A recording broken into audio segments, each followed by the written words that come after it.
Strømbeboring eller pipeline, det er i princippet det samme. En pipeline, det er bare et stykke af en ledning, der bliver repareret. En strømbeboring er normalvis hele ledningen, der bliver repareret.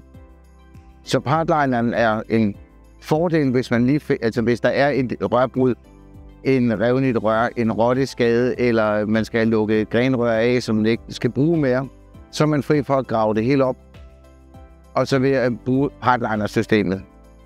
Strømbeforingen er til, hvis man gerne vil have strømbeforet en hel ledning. Det er for det meste altid hovedledninger, man strømbeforer, og de mindre ledninger kan man bruge pipeliner. Det er en vurderingssag, og hvor lang ledningerne er, hvor tilskadekommende det er, og tilgængeligheden i det.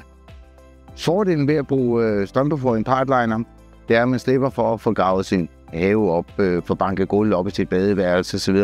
Fordi vi arbejder udefra fra brøndene ude og ind i ledningerne.